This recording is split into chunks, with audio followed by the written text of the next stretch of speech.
The wind howled through the trees, shaking the wooden panels of the farmer's porch. It was the kind of night that made animals retreat deep into the forest, seeking shelter. But something was wrong. A thud echoed through the stillness. The farmer, a man who had spent decades tending his land, grabbed his lantern and stepped onto the creaky porch. His boots scraped against the rough wooden planks as he squinted into the dark. At first, he thought it was just another storm-battered branch until he saw it move. Lying at the edge of his porch, half buried in snow, was a bear. Not just any bear.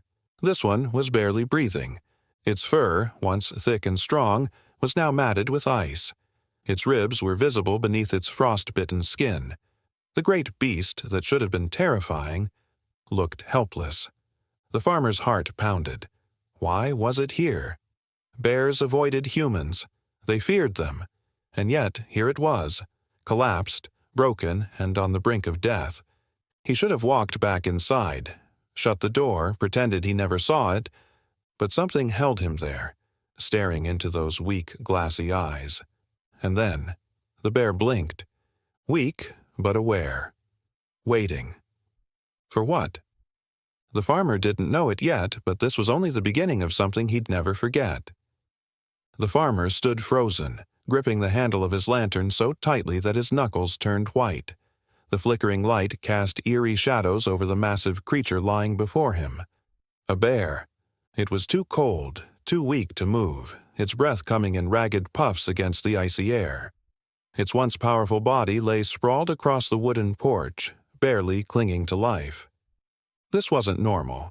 Bears didn't come near humans unless they were desperate, and desperate animals were dangerous. The farmer swallowed hard, his pulse pounding in his ears. He wasn't a man who scared easily.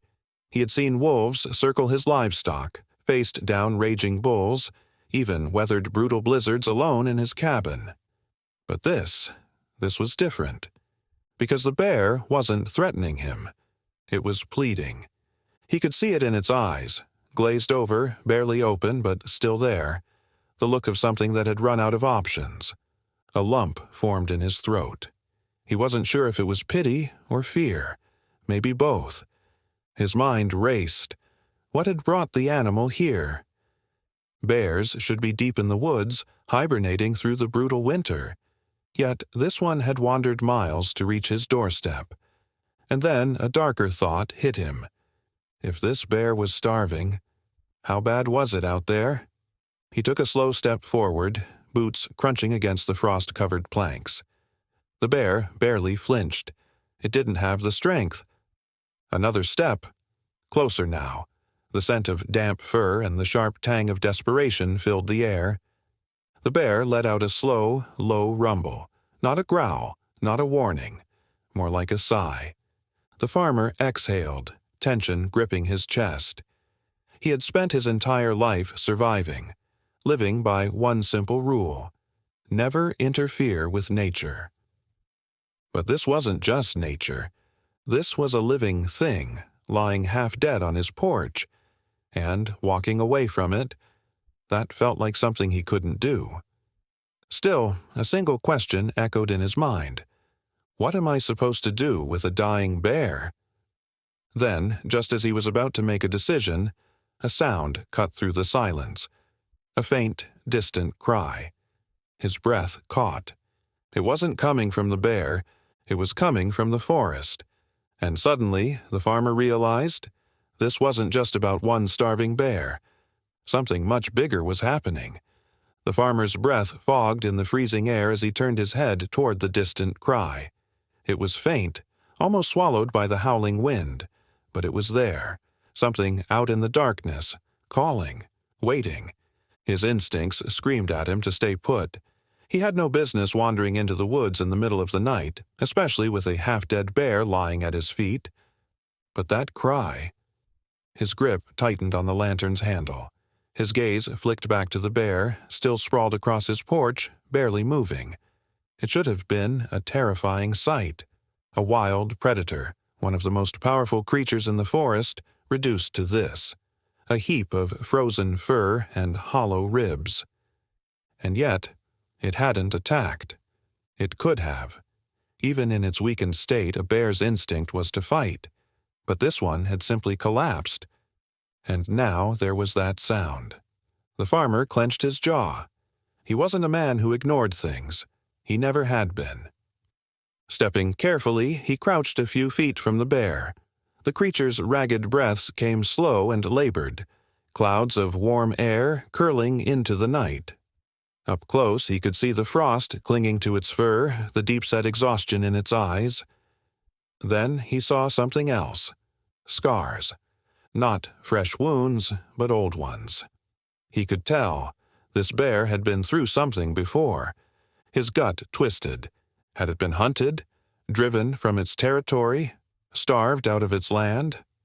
The woods had changed over the years. More people, more roads, more things pushing animals out.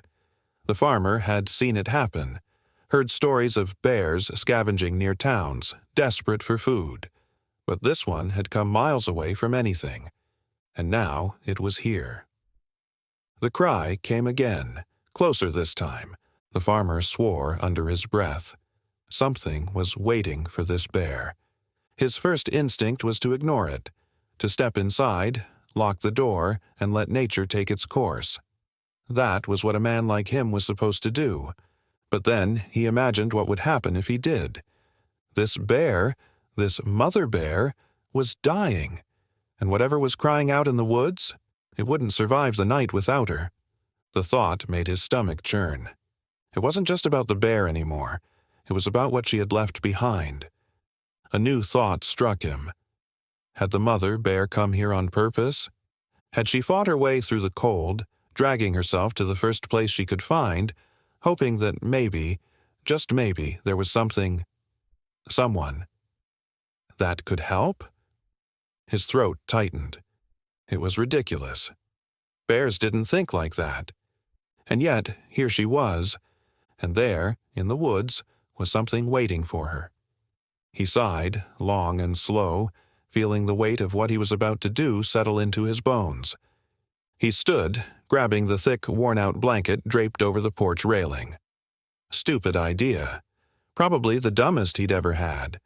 But his gut wouldn't let him walk away. Carefully, he placed the blanket over the bear's massive body. She barely reacted.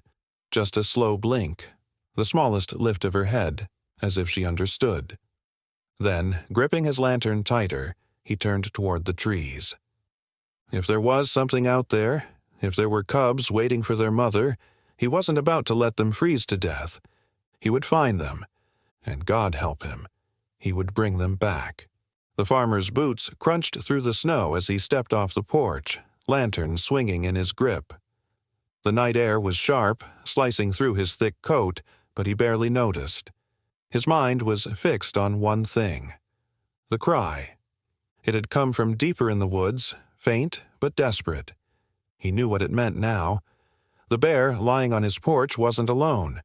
She had cubs. His instincts told him to turn back.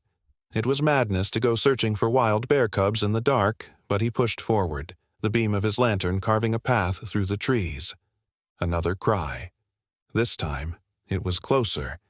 He paused, holding his breath, listening. The sound was coming from the base of a towering pine, a little off the trail. Slowly, he stepped closer. And there they were. Two tiny figures huddled against the trunk, barely visible against the snow. Cubs. His breath caught in his throat. They were impossibly small, their fur thick but dusted with frost. One of them was sprawled on its side, too weak to move. The other lifted its head at the sound of his boots in the snow, dark eyes blinking up at him. The farmer's heart pounded. He had expected fear, maybe even a growl, but there was none. The cub just stared, as if waiting. For what? For her. For the mother who was now lying on his porch, barely clinging to life. The weight of it all hit him like a hammer. They had been following her, maybe for miles, through the brutal cold, desperate to keep up as she searched for food, for warmth, for anything that could save them. But she had collapsed, and they had been left behind. The farmer clenched his jaw, fighting the lump rising in his throat. This wasn't just some accident. This was a fight for survival, and he was standing right in the middle of it. He crouched down, his movements slow and careful. The cub that was still awake flinched, but didn't run. It was too weak for that. He reached out a gloved hand. The cub trembled but didn't resist as he scooped it up, cradling its small, shivering body against his chest. The other one wasn't moving. His stomach twisted as he set the first cub inside his coat for warmth, then gently lifted the second. Cold, limp, but breathing. He wasn't too late, but he would be if he didn't move. Standing, he turned back toward the house, his lantern flickering in the wind. The farmhouse was barely visible through the trees, but he could see the faint glow from the porch. The mother bear was still there, her massive form barely shifting beneath the blanket. A fresh wave of determination surged through him. He would not let this family die tonight. Hugging the cubs close, he made his way back, his boots pressing deep into the snow, leaving a trail of footprints behind him. The storm was picking up. The wind was howling. But for the first time in his life, he wasn't just fighting to survive himself. He was fighting for something bigger, something he never expected. And what happened next would change everything. The wind howled against the farmhouse, rattling the old wooden panels as the farmer stepped onto the porch. His arms were wrapped tightly around the cubs, their tiny bodies shivering against his chest. He moved quickly, his breath clouding the air, his heartbeat hammering beneath the weight of what he had just done. The mother bear was still there, barely. Her massive frame was hidden beneath the thick blanket he had thrown over her, but she hadn't moved an inch. Only the faint rise and fall of her ribs told him she was still breathing. He crouched down beside her, his own breath uneven. "I don't know why you came here," he muttered, shifting the cub slightly inside his coat, "but if you were looking for help, you found it." The words felt strange coming from him. He wasn't the kind of man who meddled with nature. He had lived his entire life believing in one simple rule: wild animals fend for themselves. But now, he had two fragile cubs pressed against his chest and their dying mother stretched out on his porch. Nature had already decided their fate, and he had just interfered. The cubs stirred against him, letting out faint, whimpering cries. He needed to move fast. Without another thought, he pulled the door open and stepped inside. The warmth of the farmhouse hit him like a wave. The fire in the hearth was still burning, casting flickering light across the wooden walls. He walked straight to the old wool rug by the fireplace, kneeling as he carefully unwrapped his coat. The cubs curled together immediately, their tiny bodies still shivering despite the warmth. He grabbed another blanket from the chair nearby and draped it over them. Then he stood there, staring. What now? His gaze flickered back toward the door. The mother bear was still outside, and he couldn't just leave her there. A part of him knew the risk. Bringing an adult bear into his home, no matter how weak it was the dumbest thing he could possibly do. But what choice did he have? If she stayed out there, she wouldn't make it through the night. He ran a hand down his face, exhaling sharply. Then, against every survival instinct he had, he grabbed his coat and stepped back out into the cold. Snowflakes danced in the lantern light, settling gently over the mother bear's fur. She was fading fast. He moved cautiously, crouching beside her. "Come on," he muttered, gripping the edges of the thick blanket and wrapping them tightly around her. "You made it this far. Don't give up now." For a moment, she didn't react. Then, as if summoning the last ounce of strength in her body, she let out a slow, weak exhale. A few moments later, the weight shifted. She was trying to move. The farmer didn't hesitate. With a strength he hadn't used in years, he braced his boots against the porch and pulled. It was slow, painfully slow. But inch by inch, he dragged the mother bear across the threshold of his farmhouse, the warmth of the fire meeting the freezing air as he did. Once she was inside, he let go, breathless. The bear barely had the energy to lift her head, but her heavy eyes flickered toward the cubs curled by the fire. A soft, almost grateful sigh left her nose. The farmer swallowed hard. He had done something unthinkable, and for some reason, it didn't feel like a mistake. Just as he was about to move back toward the door, he noticed something strange. Beneath the thick layer of fur along the mother bear's side, something wasn't right. At first, he thought it was just the effects of starvation. But then, as he stepped closer and the firelight flickered across her body, he saw it. A wound. A deep, jagged gash running across her ribs, half hidden beneath layers of matted fur. His stomach twisted. This wasn't from hunger. This wasn't from exhaustion. She had been attacked. The realization sent a new kind of fear through him. Bears didn't just collapse on porches. They ran from something. The cubs weren't just following their mother blindly. She had been leading them away. From what? His pulse pounded. He turned toward the door, peering out into the darkness beyond the porch. The storm was thick now, the trees swaying in the wind. And then he saw them. Tracks. Not the bears. Something else had come through here. And suddenly, he realized this wasn't over. The farmer stood frozen at the doorway, staring at the tracks disappearing into the storm. His pulse pounded in his ears. Something else had passed through here. Something big. His gut twisted. The deep gash on the mother bear's ribs suddenly made a lot more sense. She hadn't just wandered here because she was starving. She had been running from something. His first instinct was to grab his rifle. Whatever had done this might still be out there, circling, waiting. But then a soft whimper pulled his attention back inside. The cubs. They were huddled close, their tiny bodies trembling under the wool blanket he had draped over them. They weren't just cold. They were scared. And the mother. She was barely conscious, but her breathing was steady, her massive body rising and falling slowly. The warmth of the fire was keeping her from slipping further away. He had a choice to make. The easiest thing to do would be to leave it alone. Let nature take its course. That's what he had always believed. The bear had made it here, but that didn't mean he had to interfere any more than he already had. But could he really do that?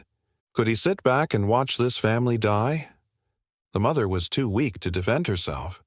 The cubs wouldn't last the night alone. And whatever had attacked them, it might be coming back. The brutal, practical part of his mind told him to end it now. If she died, the cubs could still be saved. He could raise them himself. That would be safer than letting a half-dead predator lie in his home, waiting for the moment she might regain enough strength to turn on him. But then he looked at her again. The slow, steady rise and fall of her ribs. The way her ears barely twitched as she lay there, too exhausted to react to the crackling fire. She wasn't a threat. Not yet. Maybe not ever. The hardest choice. The stupidest choice. But also the only one he could live with. The farmer let out a slow breath and ran a hand down his face. "You've put me in a hell of a situation, girl," he muttered, glancing at the bear. She didn't react. "Fine," he sighed. "But if I wake up and you've torn me apart, I'm going to be real mad about it." He moved quickly, setting up an extra layer of blankets near the fire for the cubs. Then he grabbed a few leftover scraps of venison from the kitchen. It wasn't much, but it was something. The cubs were hesitant at first, sniffing at the meat before finally taking tiny, desperate bites. The farmer watched carefully, half expecting the mother to wake up and snap at him for getting too close to her young. But she didn't move. She was too far gone. That worried him more than anything. Just as he was settling back against his chair, rubbing the exhaustion from his face, a noise cut through the storm outside. A low, guttural growl. His stomach dropped. He turned toward the window, his breath fogging against the cold glass. The wind was thick with snow, but something was out there, moving, watching, waiting. His blood ran cold. The bear hadn't just been running. She had been hunted. And now, whatever had done this to her, it had found them. The farmer's breath caught in his throat.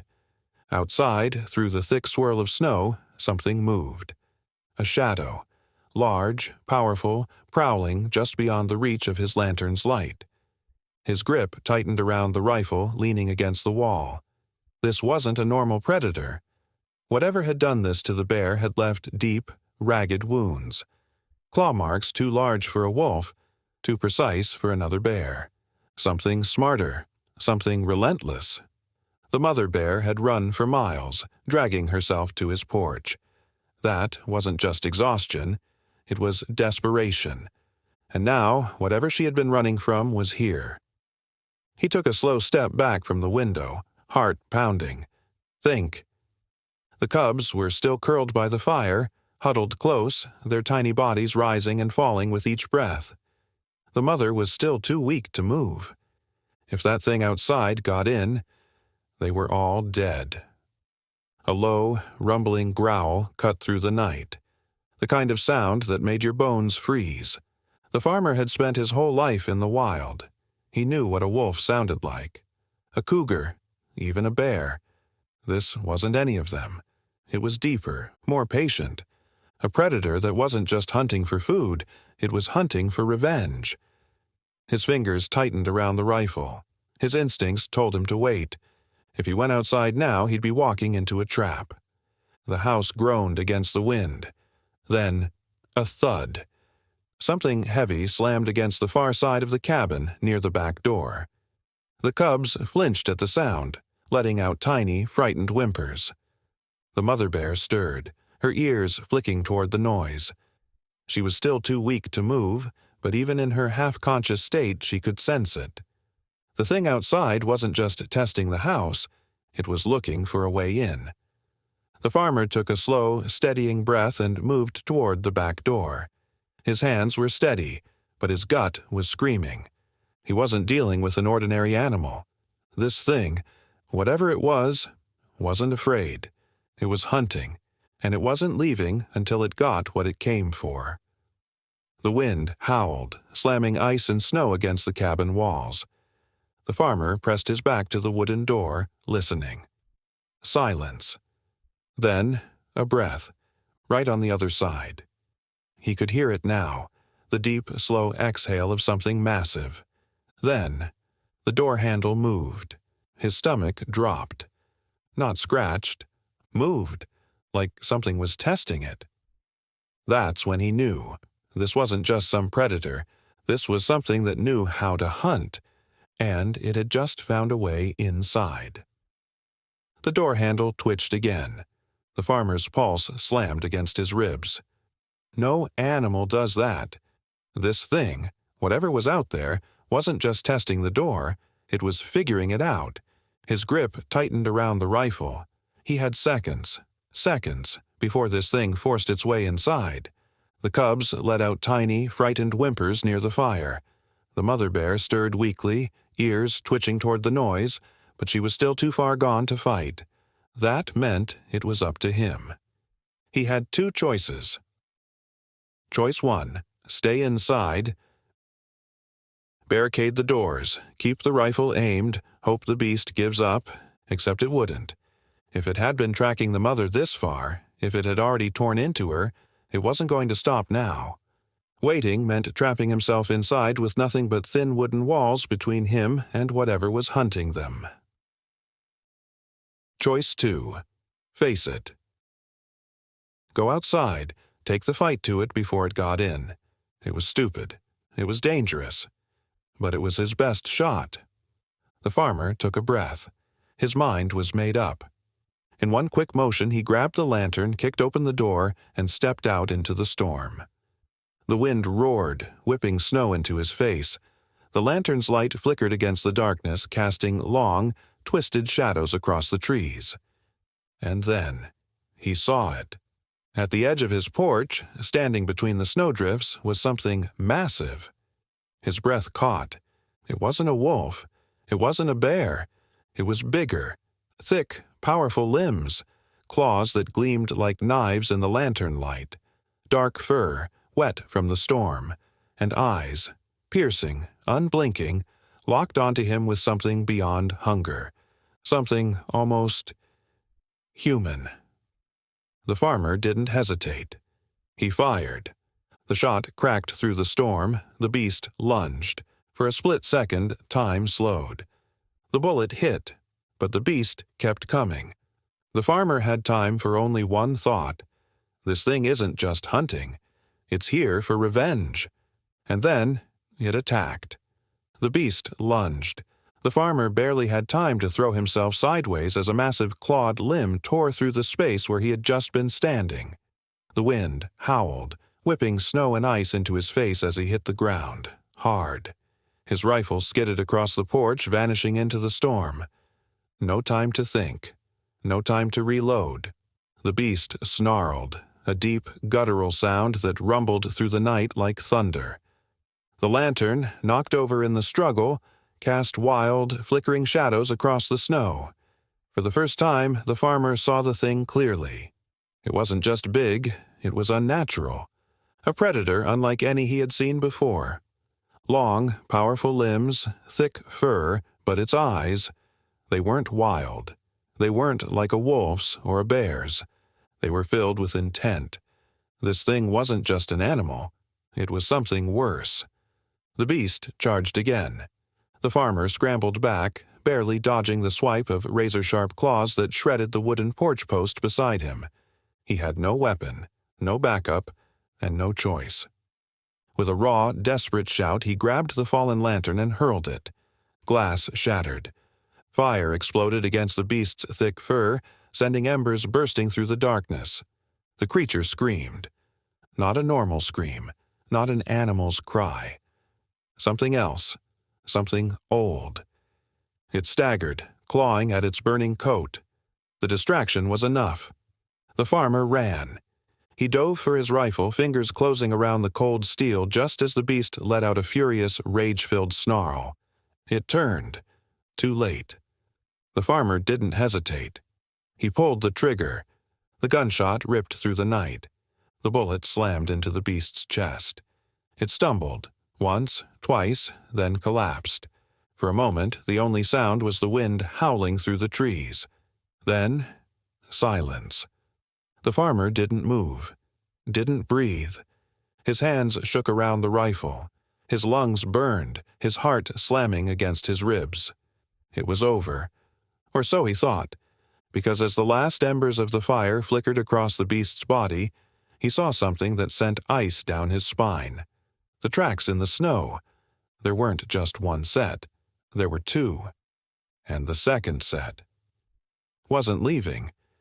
The farmer stood there, his breath ragged, rifle still gripped tightly in his hands. His eyes stayed locked on the lifeless creature sprawled in the snow. The fire from the shattered lantern had burned out, leaving behind the acrid scent of singed fur and scorched wood. It was over. And yet, the farmer couldn't shake the feeling that he had just survived something that should never have existed. His pulse pounded in his ears as he turned, stepping back inside. The warmth of the farmhouse hit him like a wall, but it didn't ease the cold knot in his chest. The cubs were still curled by the fire, trembling, but alive. And their mother. She was awake, weak, still barely able to lift her head, but her eyes were open. The farmer hesitated, rifle still in his grip. He half expected her to react, to snarl, to attack, to lash out at the human who had dragged her into his home. But she didn't. Instead, she just watched him. There was something in those dark, heavy eyes. Something he hadn't seen before. Not just survival, not just fear, something deeper. Recognition. The mother bear let out a slow, quiet exhale and lowered her head again, curling her massive body protectively around her cubs. For the first time, the farmer truly understood. This wasn't just about an animal's instinct. She had come here, dragging herself across miles of frozen wilderness, not just for herself, but for them. She had fought. She had risked everything, and in that moment the farmer realized they weren't so different after all. Days passed. The storm lifted. The mother bear regained her strength. The morning she finally stood was the morning the farmer knew it was time. He didn't force them out, didn't chase them away. He simply opened the door. For a long moment she stood in the frame, staring out at the snow-covered woods, the cubs pressed against her legs, waiting. Then she turned. For a single, fleeting second, her gaze met his again, not as a threat, not as a wild animal, but as something else, something he would never be able to explain. And then, without a sound, she stepped forward, back into the forest where she belonged. The farmer watched until the last trace of them vanished into the trees. And that was the last time he ever saw them. Or so he thought, because months later, on a quiet autumn morning, he stepped out onto his porch and noticed something unusual near the tree line. A set of fresh tracks. Not a bear's. 2. Small ones, cubs. Watching, waiting, and then, as if satisfied, they turned and disappeared, back into the woods. The farmer smiled, and for the first time in his life, he understood something.